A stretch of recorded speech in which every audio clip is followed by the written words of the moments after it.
I think it comes down to helping people really understand how to, like, what emotional intelligence is and a practical way to implement it.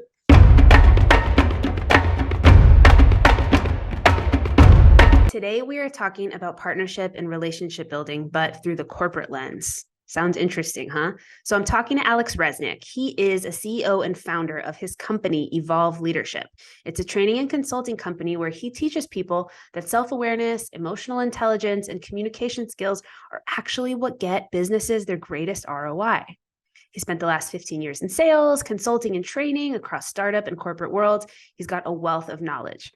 One of my favorite teachings that I heard from him that got me excited to talk to him was that he talks about how you and your employee are always in something together. You're always facing something, a problem, an assignment together. You're never against each other. It's one team facing an issue.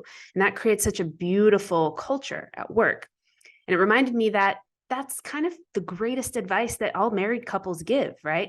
I've heard it time and time again from couples about how to maintain a long-term partnership.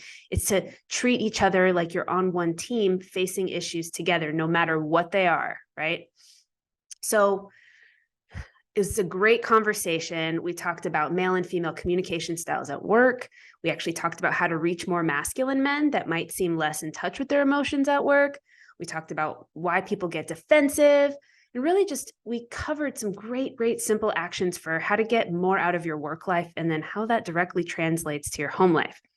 So I really wanted to talk about relationships and home life in this episode, but we didn't have enough time for it. We really focused on the corporate space, and it was such a fascinating conversation. So I'm really excited to have Alex back for part 2, where we cover romantic relationships and his POV from that space. So without further ado, I hope you enjoy this part 1 around the corporate world. Alex, hi. Yeah. Hi. Thanks so much for having me. I'm really happy to be here. Of course. So tell me a little bit about just what your vibe is, Evolve. Tell me like what you're up to these days. Yeah. So I co-founded Evolve Leadership during the pandemic. Great timing. And I currently run it with one of my best friends and my business partner, Scott Gorey. We've been friends since we were like 11, talking about starting a business together one day.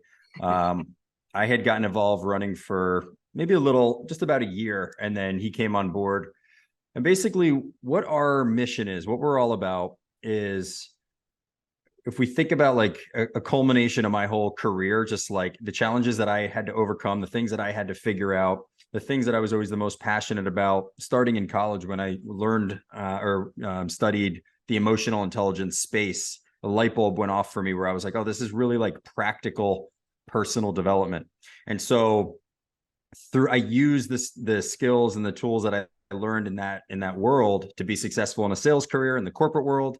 But then I always kind of felt like something was missing and I had to go, I tried entrepreneurship and I tried and worked for startups. And the thing that I was always the most fascinated with was really the intersection of people and business, or people in a career. It wasn't really so much software or operations or finance. It was really the people side of business. And so that's basically what Evolve is that we help.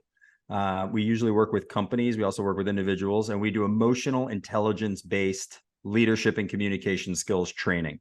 So we work a lot with managers. We work with a lot of employee teams, sales teams, anybody who needs to raise their emotional intelligence, deepen their self-awareness, become more effective communicators. And then that's pointed to their respective either job or career path, right? And so how does that show up for leadership, right? For managers being more influential leaders. How does that show up for employees who need to collaborate better in teams and get along better? How does that show up for sales professionals who need to be more effective with their clients? Things like that. And so that's what Evolve Leadership is. We provide training and coaching and consulting. But it really is like a reflection of like me and my career and my passion. It's like an intersection of all of it kind of mixed together.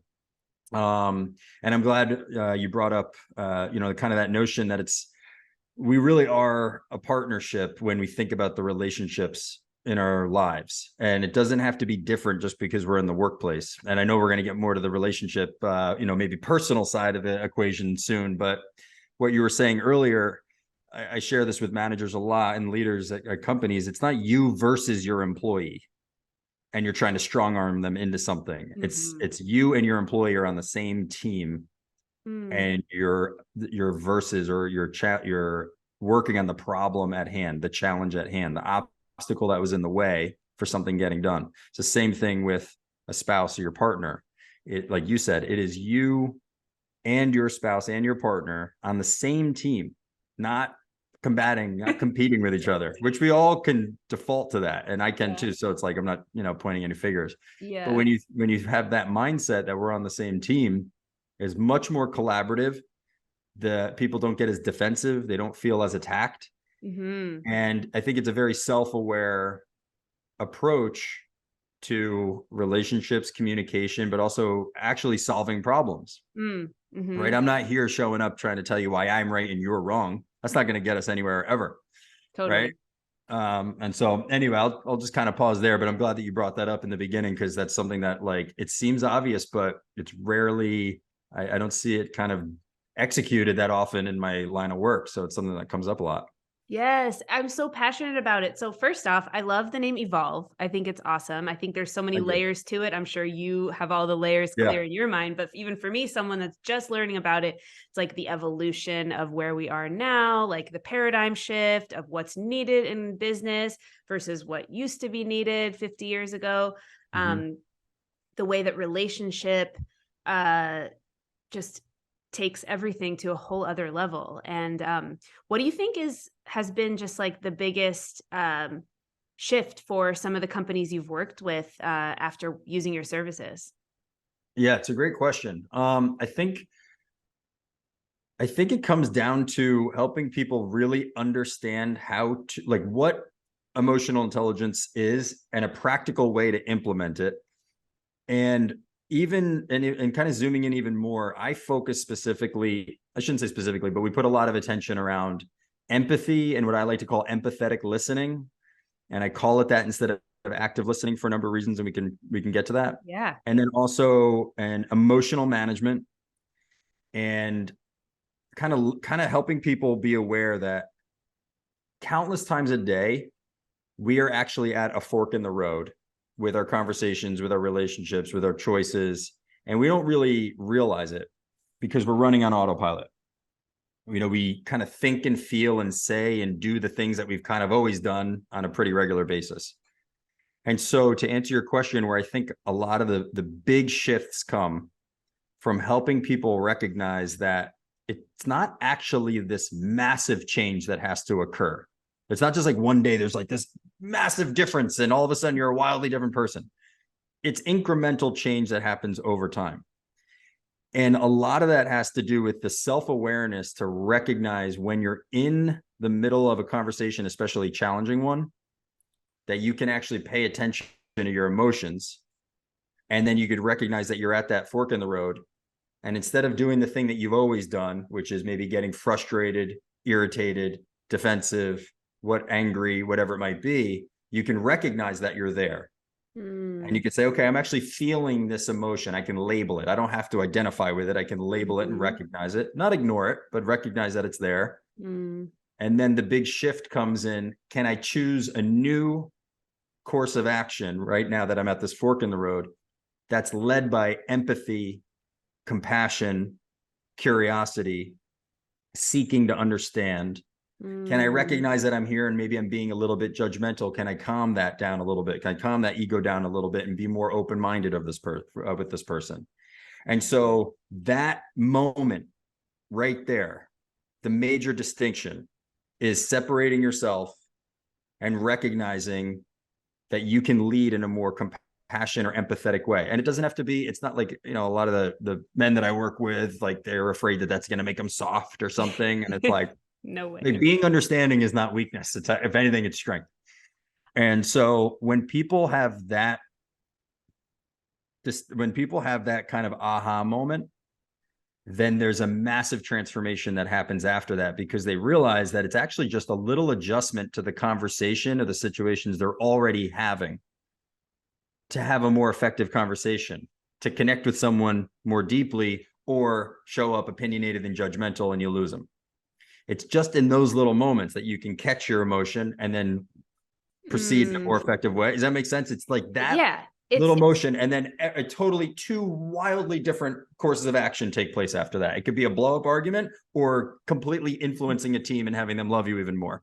Like Oh, yeah. So those yeah, moments right there are what I really like have people focus on and coach on, and then we tailor behavior and conversations from there. I love it. That's awesome. And I want to go like even a little deeper into that. For Sure. me, that entire like explanation of empathetic listening and what that means for others also has me reflect on how you can't be empathetic towards others if you're not empathetic towards yourself. So Yeah, I this like that. idea of like, the sign of maturity is to be able to hold two things true at once. It's like, Mhm. I'm a good person and I'm feeling frustrated, and I can just step back and I Mhm. can be neutral about it and be empathetic towards myself, that I'm this like multidimensional, multifaceted human. And so if I can do that for myself, then I can do that for others because I can see them Right. that way. And then I can start to see people as like the whole people that they are versus, oh, this coworker who like messed up a project. Right. Yeah, exactly. Yeah. Like, and then what do we do? We put them in a box, and this Yeah. person's always this way. And then you're going to show up in a conversation with your already made up mind of how this person is for you. And then you're going to get more of that versus, to your point, like this is this whole dynamic, multidimensional being who I just experienced a version of because of a thing that may have happened or an obstacle that was in their way. Or maybe they just got off the phone and they just got really bad news an hour ago and now they're a little rattled. Right. And so that's where leading with a little bit of compassion and patience and understanding comes in.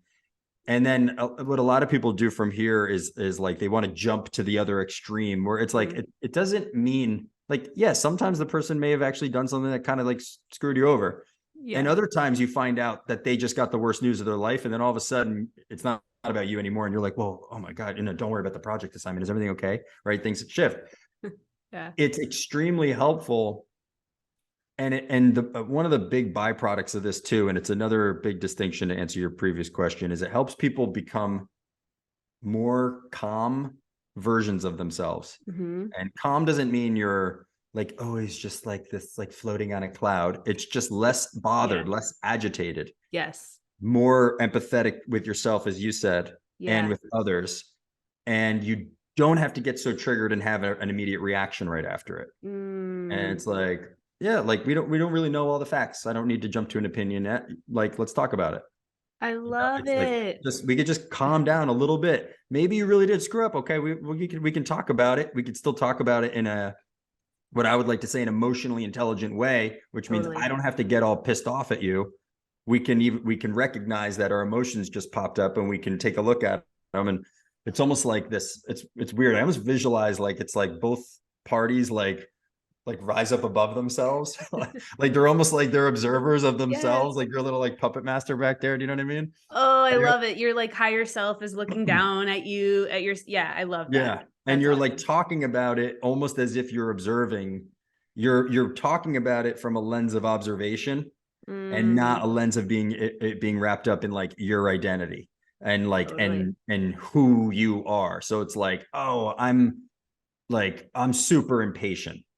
Well, no, when these events happen, they trigger an emotion that makes you feel impatient. Yeah. Yeah. You are not impatient. Show me you are impatient. If I cut you open, there's no thing in there that says I am also impatient. Yes. Right. And Oh, so the separation of that is so powerful. That's like 80% of it. It like that's the best. And like also my favorite thing to do whenever I'm having like a triggered moment is ask myself, is what I'm believing right now true? Is it like a fact or is it a yeah, conclusion I've come to? right, Like, which right, one is it? And I swear to you, 96.8% of the time, right. it's a conclusion. Yeah. And I then ask myself, like, could I be wrong about this? That's like really impressive that you could go there next. That's really hard for people to do, but that's a great next step to go. And by the way, regardless of what the answers are, that moment that you're giving yourself, the Hmm. 3, 5, 10 Hmm. seconds, Hmm. also starts to calm the emotions back down Totally. and gives you a chance to think more clearly. Because another really important thing, like, especially in like the corporate version of this is like the decision making that then comes Yes. from it. And how does that gonna, we're playing chess, right? So if I make a decision and I do this thing, there are multiple moves or outcomes that could possibly come from that. Just asking yourself those two questions, right? Is this really true? And what was the other one? What could I be wrong about? Could I be wrong about this conclusion? Yeah. Could I be wrong about it? You just buy yourself like 10 seconds to calm down and think more clearly. Yeah. It's like, okay. Yeah. Yeah, that's awesome. You Yeah. got a good handle on this too, I can tell. I love it. No, I'm super stoked about this conversation too. And I want to also caveat to everybody listening, like we're talking about work right now, but this just as easily translates to personal life. And also, let's just be real here. Most of the time we spend in our lives is with people at work or with people that are at home. So like we're literally talking about like every moment of your life, and how to understand them better. And also like what I love about this conversation is that it's really simple, but not easy. Yeah, that's also well said. Yeah, and it takes practice. And like, so something you touched on is like, yes, it maybe we're talking about it in the context of work. And by the way, happy to switch over to like, Yes, we will. relationships, more fun and interesting anyway, We right? will, But like, Alex. We will. Don't you worry.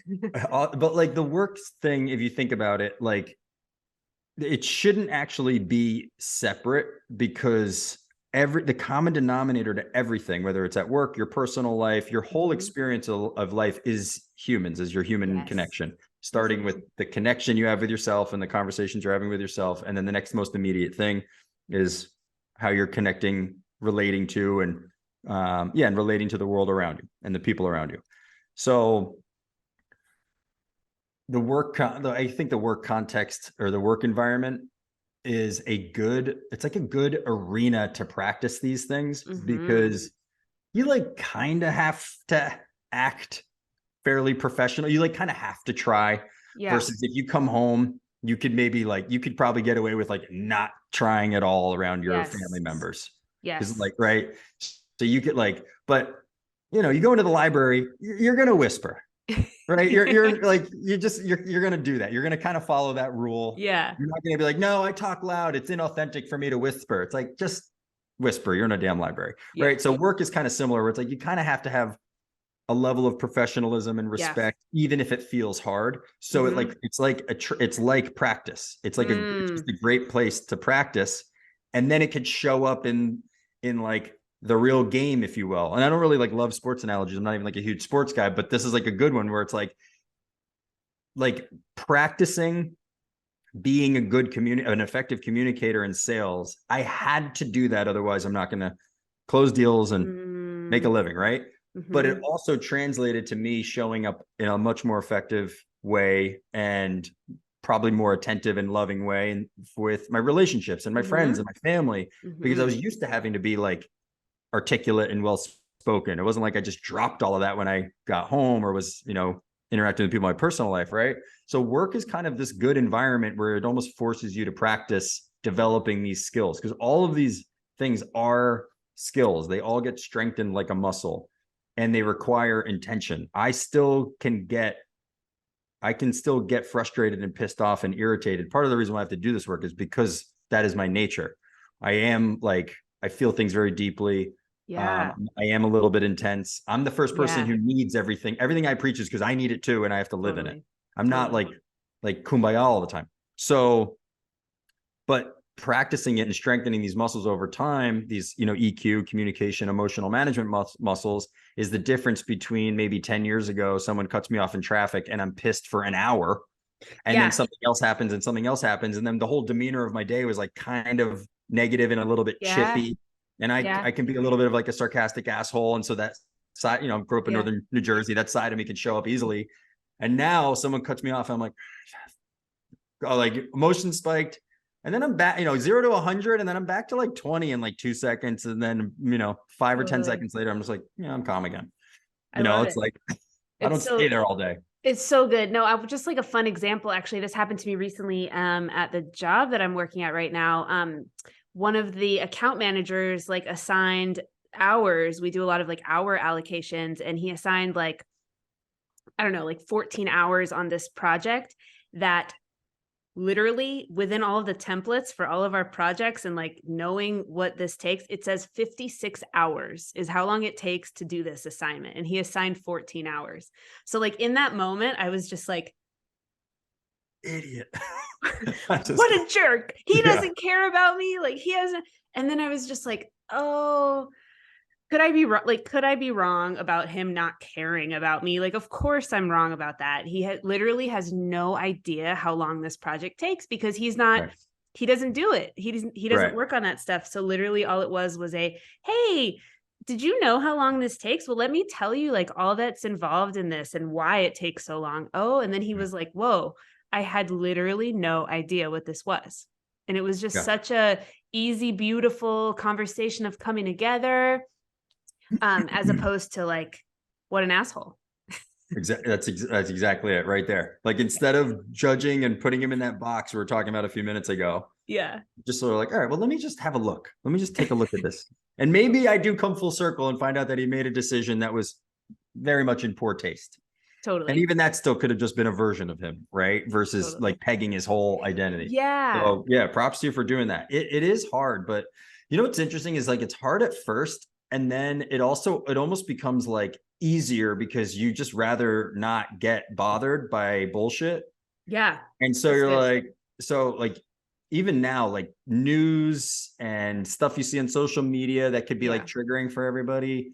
Yeah. I see stuff now, and my default, one of the things I'm like, I guess kind of proud about is my default in a lot of categories now is truly like, no, well, I don't have an opinion yet because I don't know all the facts. Totally. Versus like I see the headline and I would love it. 3 to 5 years ago get all emotionally charged that I love it. this side or that side, all the BS that everybody's all wrapped up in. And Right it's in like, the middle. oh, well, I don't really know all the facts about this bill. Like I would have to read more about it. I don't need to like go judge this whole person of being like good or bad. It's like, just let's take a look at it. Speaking my language, Alex, I am so sick of the opposing poles of the world right now. So yeah, I think if anything, you need to get your podcast out to millions of people, especially if the topics are going to be around helping people understand one another better. Yes. Because we are so wrapped up in our polarizing opinions. Yeah. That it's a real shame because in a lot of ways we're missing out on a richer, more fuller life experience where you can have some patience and compassion and empathy for people. Like someone that you might have totally judged and had a wholehearted opinion on is someone who, if you took a second to listen to, you might actually find out you have a ton in common, and you find out that you actually can have this, like you could be friends, or you could get along, or you could have a relationship, or you did have one, and then stupid polarizing things got in the way, and now the relationship's deteriorated and all the love is lost. It's like, what a shame, It's such a shame. And I will tell you right now, if you go back to almost every single like well-known author, poet, athlete, any person that is well-known that has done anything slightly remarkable, you will find a facet of the personality that you might not like, or you will find that they did something that you might not like 20 years before they wrote their book that like was a bestseller. Does that mean that their book is null and void and all of the wisdom they have in it is null and void? Absolutely not. It's all valid. And I'm just like, I'm so over that. So it's great. Yeah. Well, good for you for having that mindset. It is sadly rare these days. You too. Yay, kindred spirits. But I love it. So let's jump into this. I do want to move into the more personal side of things, but first I want to ask like a general question based on everything we've talked about up until this point. Like, why do people get defensive? Oh, it's a great question. There's a lot there. Yeah. So I feel like at some level, some personal area, whether it's a wound that's not healed or something that challenges your values, something that challenges something that you hold important to you, is challenged in some way. Like I know that for me, one of them, and I don't know if they all come from, past trauma and just experiences of your past or not. I'm not a therapist. So I'm not like totally the one to, qualified for this answer, but the way it occurs for me, the way I kind of understand it because I've done a lot of self discovery and exploration. And I find that the areas where I get emotionally charged and defensive are around certain topics that I had very limiting beliefs around from my childhood. So one of them, for example, actually it's funny because there's two, and one is a story that I don't know if I shared with you when we first spoke, but it's a relationship related story with my my ex-girlfriend, but which we can come back to. But for example, if somebody has feedback for me that seems to me like they're challenging my intellect, or I made a stupid decision, or something that I made the meaning they think I'm dumb. So that's what I made it mean in my head. Right. That stems back. There's a lot here, but the short story is that stems back that growing up, I had created ideas that I was stupid. Yes. And then I started to live into them even more. So I started to like not do my homework because what's the point? I'm an idiot. I'm never going to amount to anything. And so then I started to become kind of like a worse student, even though it never really had to be that way. And then the next thing you know, I got pushed down in a couple classes. All my friends are in honors and A classes, and I'm in like the B class that like was kind of like the C class, but you know, it's still, you know what I mean? And I'm like, oh shit. So I had all these ideas going, you know, by the time I was in high school that I was really dumb. Yeah. And then I had a lot of very smart people who just happened to be very close to me, friends and family who were like Ivy League intellect. So I would feel even more insecure around them. Yeah. So then fast forward, well, at any given time in my life, but especially when I started to have like a professional career, if I got feedback or if something happened that I felt like that person thinks I'm dumb, even if it's not true, that's what I made it mean, I would get really defensive. But that was a wound that is not healed. Yeah. And there's a gentleman who's got a really good quote about this. It's funny. He's somebody who in a lot of ways has fantastic content. And then in other ways, he's not totally for me. And that's perfectly fine. Yeah. And one of his quotes is, life will present you people and circumstances to reveal to you where you are not free. And I heard that and I'm like, holy crap, there's really something there. And so kind of to, you know, wrap up on your question is like, I think the defensiveness comes from areas where we still have a wound. That we either are unaware of, and it's deep in our subconscious because, you know, it's deep in that story that's always, you know, autopilot. Or it is something we're aware of and we're working on it, but there's something there that came maybe from our childhood or past somewhere, and that wound is not healed. Yes, and it's like, totally feel that. I almost picture like somebody's like, you know, they've got like some wound and like there's a bandage under it, and if you were to like push on it, I would like, you know, it'd like like it's like the emotional version of that almost is kind of how I like visualize it. What about you? Where do you think that love it? You know, as you were speaking, I was thinking about for me, like I would be triggered by people that would like speak out of turn or like speak out of place or like do things that were kind of like jarring. It was just like, whoa, like you just stood up in front of it, like you said something like unrelated, like how dare you? And I was just like always blown away by those people and triggered. And I realized, my God, in my childhood, I was so down, like pushed down, or like there was so much of an overbearingness that had me be mute or silent. Like you will not speak out of turn. You will be silent. Like I just like over indexed on politeness and thinking before I speak. And so I was like realizing that trigger was because I was just dying to make a mistake. Actually, I was just dying for the opportunity to like speak up in front of everyone and say something unrelated and it be okay. Right. And I was so jealous of this other person that was doing just that. Right. That's amazing. Good observation on your part. And it's funny because I have a similar one too, where I had this story that I kind of had to like fall in line in a little bit. And a lot of it was my own interpretation of things that were going around. I guess maybe all of it is your own interpretation of it. Yeah. And it's so interesting. So even right there, and kind of connecting back to what we were talking about earlier, that person who interrupted or spoke out of turn or said something like that, that person would irritate me too, probably. But I would try to catch it and try to stay patient. Yes. Depending on the day, I might be like, fuck that guy, like who knows? Yeah. But what's interesting is your exact same experience, you could have had a different meaning, because it's not so much literally what happened, it's the meaning, right? Yeah. That we assign to it. And the meaning for you could have been that you look up to those people because you weren't able to do that. And so when people do that, you're actually like, oh, that's my person. I'm inspired by them, instead of being like, shut up. And it's so great. And then that person who speaks up, that's probably some response that they learned. I have a friend who's like this, and she's like, I grew up with a lot of brothers and sisters in a loud Italian family. If you didn't scream, no one would hear you ever. And so everyone was like arguing over the at the dinner table. And so that person who interrupts or does the speaks out of turn or whatever, that could be their trauma response to a thing. Yes. To the way that they were, so it's like, it's all God. like the layers. It's like crazy. That freaking fascinates me. I cannot imagine what that was like. I'm literally from the opposite household, only child, silent as a museum, just like, and it's so fun to have these conversations because you just realize how different people are, and it's it's so beautiful. It makes me so happy.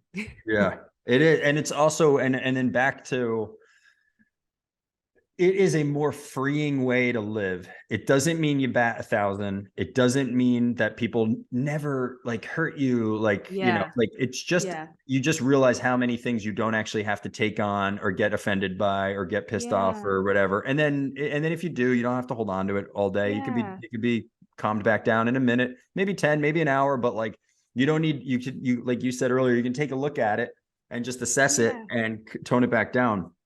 One of the really big things here, while we're kind of on this topic, is like one of the concepts that I train on is this idea of like the invisible barriers to communication that exist. And I think they come from a lot of different places.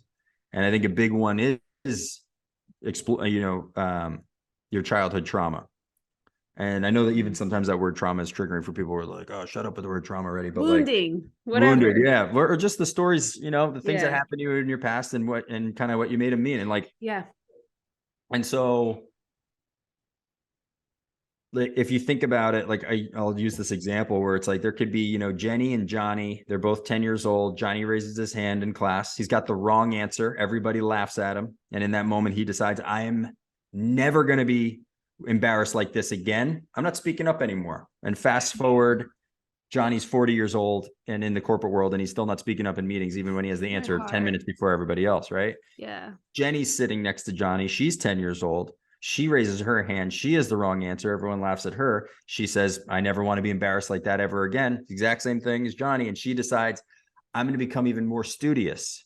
Yeah. Because I am going to raise my hand next time, and I'm going to show all these people that I do have the right answer. And then she goes on to be what we would call a know-it-all, and she's an overachiever, and now she gets her validation from being a performer and being a straight A student, and she goes on to be a public speaker and a CEO of a company or whatever, right? Someone's picked last at recess, they never play the sport again. Someone else is picked last at recess and they become so competitive they go on to be a professional athlete. So it's not so much what happened, it's what we made it mean. So then you fast forward, then the meaning, it always, same guy, that Peter Crone, it comes back to like, it always kind of boils down to somewhere where you just feel like you're a piece of shit. Like the way, like somewhere in your life, you feel inadequate. Yeah. Like that's it. That's it. So, and in some areas you do not feel inadequate. You feel very competent for whatever reason. Maybe you've done a lot of work there. Maybe it's delusion, whatever. Yeah. But it always comes back to that somewhere. And then you bring that, Joe Dispenza articulates this beautifully, and I'm going to botch it, but you basically bring that wounded past into your present to create a predictable future.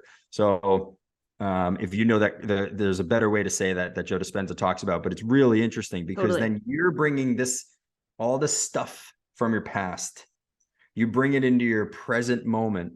And it's one of the things that creates this invisible barrier to communication, because we're showing up in our conversations and our relationships with our already made up mind of how we think the world really is, when really it's just our perception.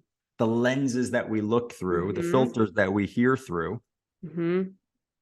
And rarely are we ever really present with the other person because we already kind of even have a million ideas or opinions of what we think this other person's going to be like. We might not, we're not even give them a chance to really show up as they really are.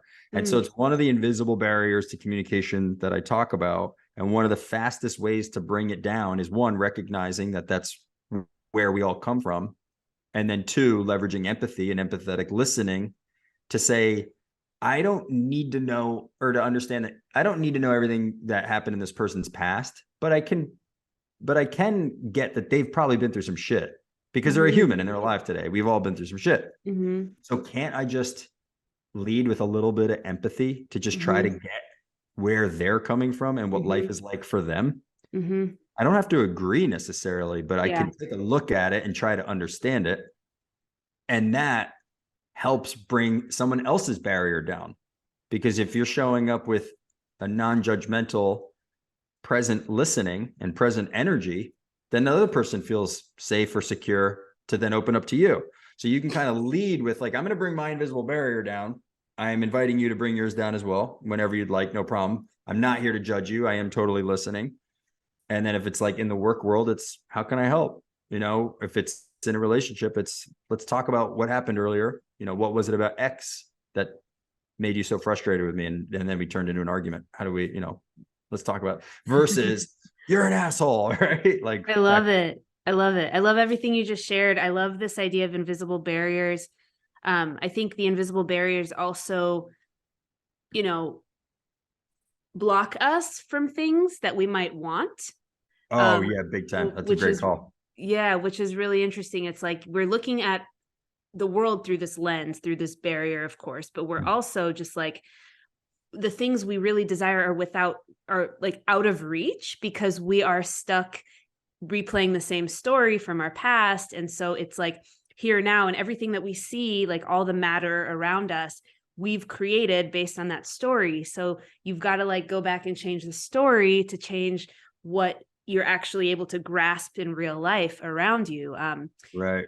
And I feel like that leads us directly into the relationships segment of the show. But Excellent. I think it's great. I think right away it makes me think about just full circle back to you're right, like I'm right, you're wrong. This idea that like the other person in front of you, because they can't see the world the way that you're seeing the world, they're missing something. And it's like, I feel like that's a major issue between men and women generally. Yeah. This idea that like, forget the barriers, forget all of the stories of the trauma, but just like the straight up idea that this person that's of the opposite sex might actually see the world differently. And what is it like to see the world from his perspective, with his hormones, with his, way of thinking about different things. And so I feel like first question is, what in your experience have been some of the things that have shown up like with your clients or with in different situations in your life around men and women and how they communicate with each other? So what has been my experience in like the difference of their communication? Yeah. I think like some of the ones that come to mind are kind of maybe some of the obvious ones. And but I would like to peel back the layers a little bit more. So it's not just a cliche answer. But I feel like I have noticed a little bit more, probably a lot more emotional intelligence and self-awareness in some categories with women. It seems to be like an innate thing that they just kind of get. They seem to be more in touch with their emotions. I still see I don't know if it's a surprising amount, but I still interact with a lot of men who do a lot of like the old school macho sort of closed-minded listening and combative communication, if you will. Yeah. Yep. Totally. And I guess like, I don't know. I feel like there's enough content and awareness around this now that like I thought it would be like, softened up a little bit, but maybe we got to keep being on our mission that we're on. Yeah. Yeah, I mean it's tough because I think that there's definitely that difference where it seems that a lot of the conversations with women might be a little bit more emotionally driven, and a Yes. lot of the ones with men are a little bit more logic driven. Yeah. And I hear a lot of for like, men, well, I don't understand why that person just won't do this or she just won't do Right. that. Right. I don't understand. Right. I'll never understand why people do such and such. Really? Right. You'll never understand that? I love this, Alex. Isn't that like just the fact that we're different people? Like the fact that people have been through their own past experiences, the fact like people were raised differently, they come from different cultures. They like I even just saw a post the other day on LinkedIn. I'll never understand people who have negative comments or who leave negative comments. Like, really? Really? Like You not can't that surprising, understand? right? You can't understand. Like they're wounded somewhere. They might Yeah. be frustrated that they're not out there creating and you're an Yeah. entrepreneur posting every day. Like a Yeah. lot of time, like I know that when years ago, I would be chippy. I was a little more chippy and a little more judgmental of people who were really just pursuing their passion when I was too afraid to. Yeah. And that's really where my negativity came from. And then as soon as Yeah. I got into creator mode and I started putting my head down and really working on the things that lit me up, Mm, it wasn't even on my radar what other people were doing. Like someone mm. did like something that I used to be like, oh, this person thinks they're hot shit because they started their bit. And now I'm like, good for you. That's awesome. And I'm proud of you. And let me know if I can help. Hell But yeah. I'm back to whatever I'm doing. So like really when I heard this quote that I think is really good, critics and cynics are just frustrated dreamers. Totally. And it's really like I was that person. Like you could look at my life and times in my life when I was more a little bit chippy. I don't want to say Yes. an asshole because I'm a pretty nice person, but like I could be a little chippy. That's just me being frustrated about the things that I'm not pursuing in Totally. my life. And then the excuses that I Totally. have wrapped up around that. Anyone who's in a state of Totally. creation is in a state of love and then only just has love to share with other people. Not Yeah. like I love everybody. It's just like, yeah, No. good for you. Like, do your thing. It's awesome. Like, cool. I'm going to do my thing. As long as you're not hurting anyone, I don't really have any problems with what other people do. So to kind of bring this like full circle is I still hear a lot of that language. And then there still seems to be like a big disconnect. And I don't know if maybe like my birthday's July 3rd. I'm a Cancer. So maybe I'm more in touch with my emotions or something. But I love like it. I still see this disconnect big time with men being very, very on the logic side. And I get it's like, like, let's just get this done. Let's leave our emotion out of it. Like we got to just get a solution to it. And in some environments, that's what you need, right? You need the yin and Absolutely. yang of masculine and feminine. You know that better, a million times better than me. But like you need that yin and yang. It's not like everything is like always this perfect balance. I think it's about an ebb and flow back and forth. And so sometimes this shows up a lot in leadership. Sometimes in leadership, actually same in relationships, but in leadership, for example, as a leader, you actually don't need to always have advice for somebody. They just need to vent. Yes. And then you can go into a team meeting and it's better if you actually sit back a little bit and empower everybody else to be really creative. But then there's other times where you're maybe under a little bit of pressure. Some crazy thing just happened. And as a leader, you need to go in, you need to get stuff done. And we have to do it this way because I'm the leader and I'm pulling this lever this time. So it's similar in a relationship. Babe, do you want me to listen or do you want my advice? I'm happy to just listen. 99% of the time, it's just listen. Regardless, it should always just be listen first and not suggest. Because people have that listening face where they're not really listening. They're just waiting to suggest like the thing that you should do, So I love it. That's great. This is fun. You know what's interesting? It's like what you talked about around men and their logic and women and their emotions. It's the fundamental disconnect that exists. And I think the disconnect that exists, the reason men get so frustrated is because they don't feel validated in their logic. Oh yeah, interesting. I think that's what's happening. And women, very relatable. Right. And women don't feel validated in their emotions because we're trying to get the other person to be like us, but they don't actually have to be. Like, I actually think it's great that, you know, everyone's born on a spectrum, but like the super masculine guys that don't have as much, you know, desire even to access their emotions, like it's okay. Right. If they're really logical and really pragmatic and they kick ass at what they do, to be able to validate them for what they do and make sure that they understand that business is emotional and emotions are actually the things that dictate the direction that we go. So even Right. though they've got the process on lock, the direction is dictated by emotions. And that's where women are so incredibly powerful. And like, we're like Yeah. oracles. We like know, we Yeah. sense, we You're feel. like, yeah.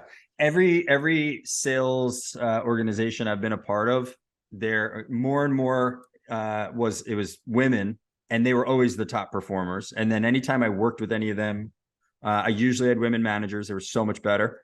Sorry, I hope I don't like offend guys out there. I've had a couple great managers who were men earlier on in my career, but I've also had women who were managers who were not that effective. So it's Yeah. not like all, but Yeah. in their sales conversations, especially when I was doing like enterprise sales before I started Evolve, just their innate ability to just connect and really get the client and ask really thoughtful questions, because they weren't so scripted. The best sales questions are the ones that are out of genuine curiosity of what you just heard. Yeah, totally. I Not love it. like, oh yeah, that takes you 4 hours to do. So anyway, what's your budget for this? It's like, what? Like, stay there for a second and talk about it. Okay, so tell me a little bit more about that. What is it about this that takes so long? Like, what are some of the obstacles in the way? That must be really frustrating. Damn, 4 hours on that. Like, so I noticed that the women tend to have this natural inclination towards that. They were so good at sales, at least in my experience where I was working. Love them or hate them, I love them, just putting it out there.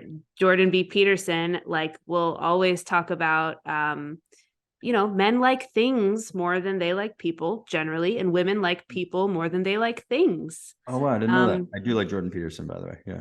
Yeah. And it's just really true. Like, it's so great. Women in STEM, please, women be in STEM. All the women that want to be in STEM, that's great. But generally speaking, especially anecdotally, you'll find more men that are interested in being engineers. You just will. They're more interested in the way things work. Yeah. And so that's why women are so good at like getting to know people in client meetings, because they care about the people, Yeah. and not just what they're doing. Yeah.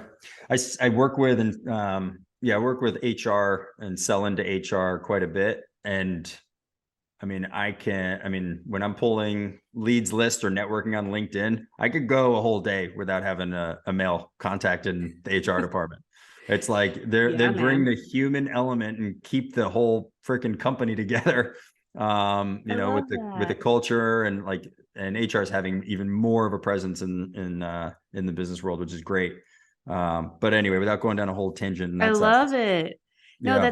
that's so great. And then I just think it translates directly into personal relationships, around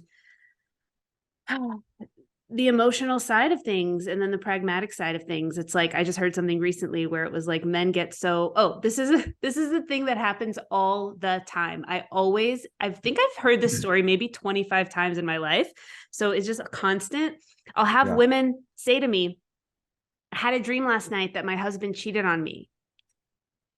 And they'll always say that I had a dream that he cheated on me. And they'll wake up and they'll tell their husband. And the way that the husband responds is really reflective of how evolved, to use your word, how evolved he is, really. And so you have like two versions of a response: the pragmatic response, the like machista, old school, traditional masculine response that's not clued into the emotions of women and why they matter. He'll say something like, well, that didn't happen, so like move on. Yeah, it's a dream, move on. Yeah. Like, it's a dream, move on. And she's like devastated.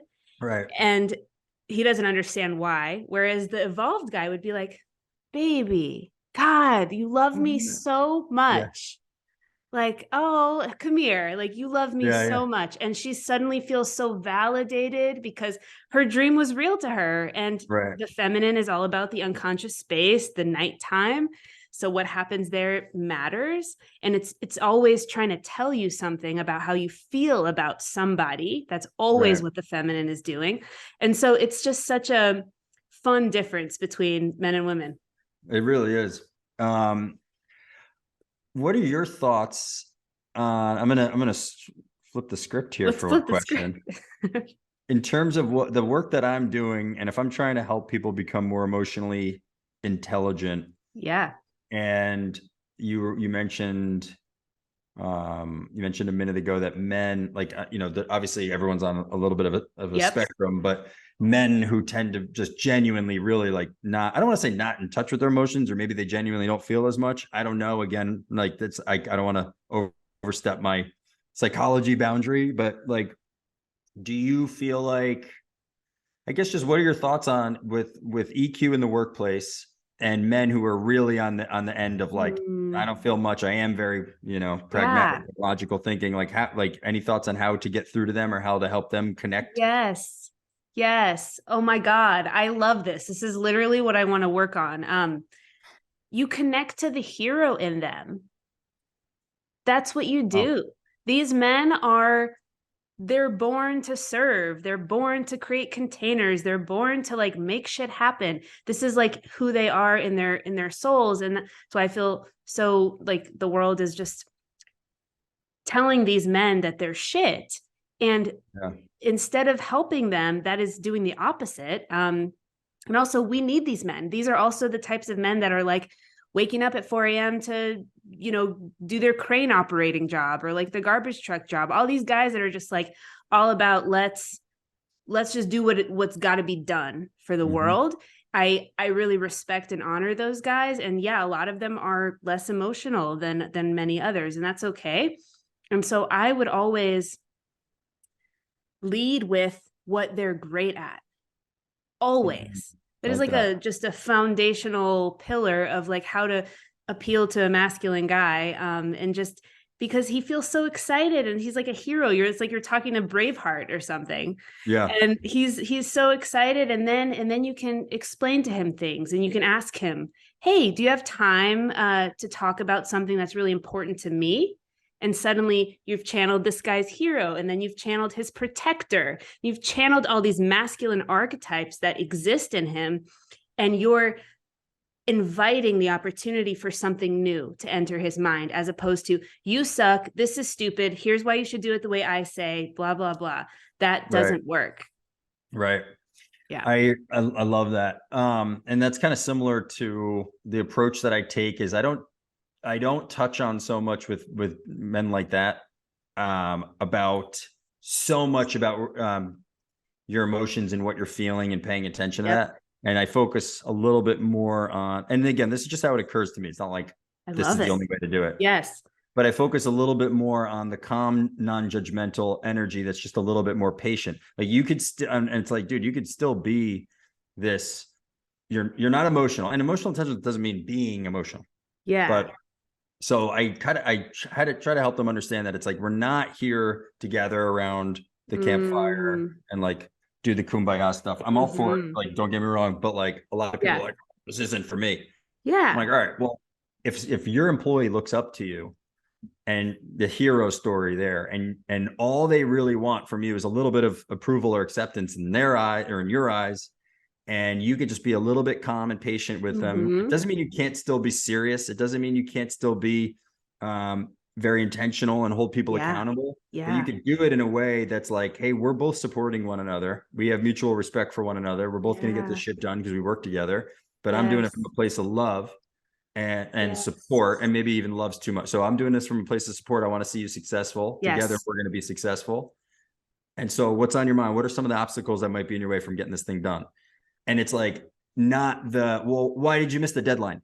The slight shift in how you're delivering that message. You could still be the strong badass. You Totally. don't need to talk all about your emotions, and you could still have an emotionally intelligent conversation because you're leading with a little bit of empathy and understanding.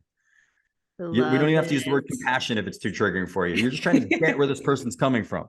Everything Yes. before I yell at you, everything all right? No, actually, I just, Yes. I found out a Yes. family member had to go to the hospital. All right, well, I'm really sorry to hear that. Take the time that you need, right? Versus Yes. barking the orders at the person who's going through a bad Yes. day. That Yes. difference, you could still be the macho man. And like, I have a lot of Totally. friends and former colleagues who are very much on that end. And we get along extremely well because my sort of logic and slightly more intense side of me shows up with them, but we see each other. We don't judge each other. We listen to each other. We get in great, deep conversations. And none of it is the soft stuff that they would probably categorize with the One topic, the EQ stuff. I That's so beautiful. Actually, I was doing like a business trip a couple weeks ago, and I met one of the guys that I work with who's more like that, right? And over time, over the conversation, he was just like softening and opening because he felt like he was being seen for the first time in a while. And then Wow, I was amazing. able to just be myself and be like quite in touch with my emotions. And I feel this and I feel that. And he was able to hold that space. And Wow. I don't think he even knew that he had the capacity to hold that space until he felt comfortable and appreciated and seen first. Yeah. That's a really great observation. And I think you're right. I think like it's like a good reminder for us to lead with it. Mm, It's like like if we can lead, and it takes some practice. And for some people you talk to, you could do it much easier than other people. It could just be a little bit tough and there's some work to do there.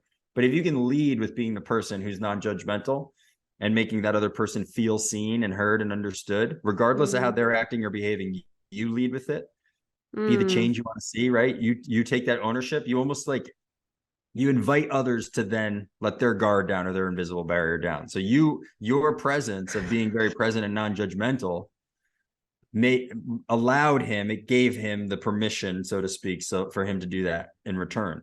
It's a Yeah. beautiful thing. And then we Props just to you. thank you. Thank you. I appreciate that. And to be honest, I've only been able to do that because other people have done it for me. So like I remember a couple years Yeah. ago when I was first starting to like my barriers were shifting and like moving and I was starting to see Yeah. the light. I started to meet all of these men that like were really present with me. They really looked at me. They asked me deep, thoughtful questions about what I believed about things. Um, Oh, I that's was awesome. like, whoa, this is a thing because in my Yeah. childhood, I didn't experience that. Right. So I was always really shy around men. I didn't feel like they cared about my inner self. Yeah. And then so that was a big aha. And then I was like, oh my God, men are amazing at this as well. And it's so sexy when men are just like present and available to see a person. Like I think a man's attention is something that we're all craving. And I mean, I would say anyone's attention, but I totally get that. And you've come a long way. So props to you, seriously, because to hear you say that you were shy around men is not something that I would think now. Obviously, I know that everyone's got their stuff from their past, so I Yes. get it, but like, doesn't seem to be the case. I don't pick up that vibe at all. Love it. It's it's a two-way street. So it's like the way you're showing up and the way you're communicating and the energy that you're giving off is present, is real, it's non-judgmental, and then that makes other people feel like, oh, we're on a safe playing field here. We can have a nice chat about anything. Versus like, are there games being played? If I say the wrong thing, am I going to get judged? If like this joke Yes. isn't funny, or if I don't come off totally alpha, then I'm going to get pegged as some beta male and all these stupid things. It's like, I you love it. Alex, this is awesome. You are such a light. You're such a bright light. I'm oh, just thank so you. stoked for your story. I love the way that you help people. Like throughout this episode, you've just kind of like what you've done is you've identified some really simple actions and some really simple ideas and mechanisms for people that are not easy, but they're really Yeah. simple. So, this idea of empathetic listening and just how it's changed so many workplaces that you've gone into. Um, just, I love your perspective. I love what you're doing in Thank this you. world. I'm super stoked to have learned from you this hour. It's awesome. Thank you. Oh, thank you so much. It's been fantastic being here and like right back at you. This is an awesome conversation. And I wish we had more time so I could learn more from you about the masculine and feminine energies and relationships and stuff. So maybe again in the future, but yeah, this was great. So thank you so much for having me. Well, let everybody know where they can find you. Just shout out yourself so that if people love what they heard, they want to find you online so they can get in touch with you. Yeah, that would be fantastic. So all social channels, Instagram especially, is evolve_leadership. And really on any social channel, LinkedIn or anywhere else, it's either Alex Resnick or Evolve Leadership. Let's see, website is evolveleadership.co. But yeah, anyone listening, feel free to shoot me an email if you want to chat more. And you can reference this podcast. My email is alex@evolveleadership.co. But yeah, that's my plug. I'm easy to find on social media across all channels there. I love it. Well, you guys, Alex's social is really fun to follow on Instagram. And of course, if you want to have him come into your workplace and do some EQ training, that would be awesome. Awesome. All right. So another episode gone by. Until next time, this is the Venus and Mars podcast.